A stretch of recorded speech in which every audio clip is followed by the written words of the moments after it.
आज की यह पावन यात्रा हमें लेकर आई है एक भव्य श्वेतांबर जैन मंदिर में, जहां आराधना केवल क्रिया नहीं बल्कि आत्मा का परमात्मा की ओर ऊर्ध्वगमन है। जैसे ही जिनालय का श्वेत संगमरमर दृष्टिगोचर होता है, मन स्वयं ही विनीत हो जाता है।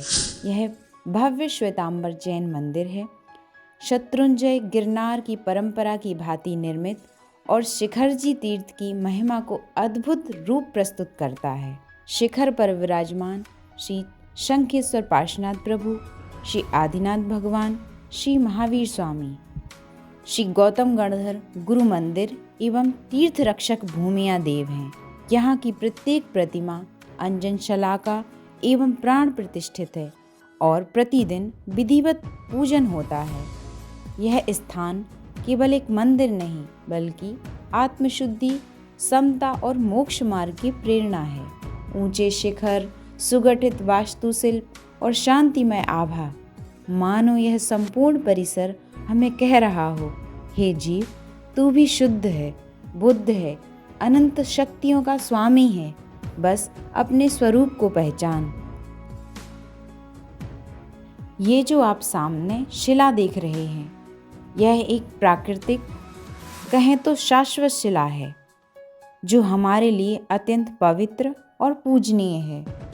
यह सांवलिया पाषाण पर उकेरी गई कलाएं प्रभु के तप, साधना, वैराग्य और मोक्ष की गाथा दर्शाती हैं।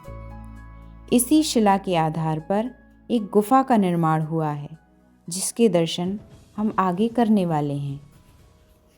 आप देख सकते हैं शिखर के आंतरिक हिस्से पर कितनी बारीकी से देवियाँ, नृत्यांगनाएं, यक्ष यक्षिणियाँ, फूल पत्तियाँ और ढोल मजीरों के साथ देवों को दर्शाया गया है।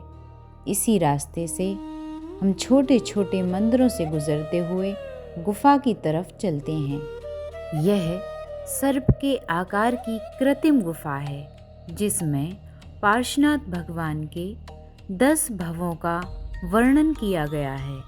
क्या आप जानते हैं, भगवान पार्श्वनाथ और कमठ का वैर एक नहीं कई जन्मों तक चला था। पहले जन्म में वे मरुभूति ब्राह्मण थे और उनके भाई कमठ, जिन्होंने ईर्ष्या में उनकी हत्या कर दी थी।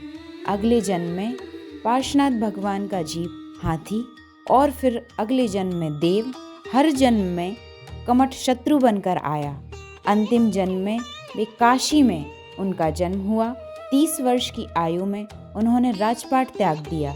तप के समय कमठ मेघमाली बनकर आया और भयंकर वर्षा और उपसर्ग किया। तभी नागराज धर्मेंद्र और पद्मावती ने फण फैलाकर उनकी रक्षा की और 84 दिन के कठिन तप के बाद उनको केवल ज्ञान प्राप्त हुआ।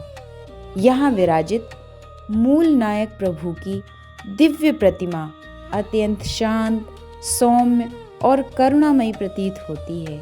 उनकी अर्धनिमीलित नेत्रों की दृष्टि मानो संसार के समस्त जीवों को समता का संदेश दे रही हो।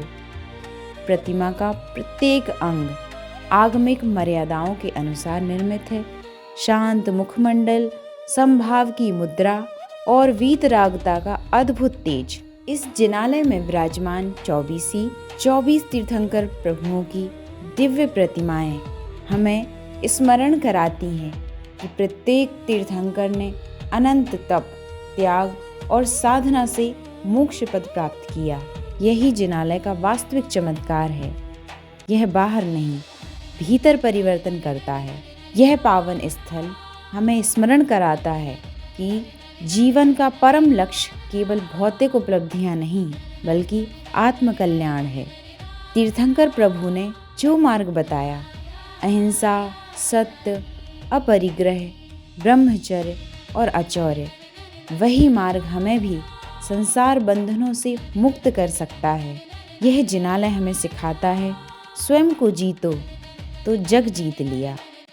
दोस्तों, यदि आप भी अपने जीवन में शांति, स्थिरता और आध्यात्मिक ऊर्जा का अनुभव करना चाहते हैं, तो ऐसे पावन जिनालयों की यात्रा अवश्य करें। यह केवल पर्यटन नहीं, यह आत्मा की यात्रा है। यह केवल दर्शन नहीं, यह आत्मचिंतन है। यह केवल मंदिर नहीं, यह मोक्ष मार्ग का स्मरण है। यहाँ का प्रत्येक परिकर, प्रत्येक वेदी, प्रत्येक शिल्प भक्ति भाव से ओतप्रोत है।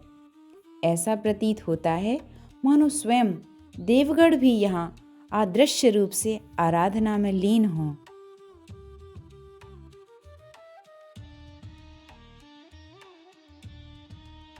यदि यह पावन यात्रा आपको स्पर्श कर पाई हो तो वीडियो को लाइक करें, शेयर करें और कमेंट करें और हमें बताएं आपको इस जिनालय में कौन सी अनुभूति सबसे अधिक दिव्य लगी।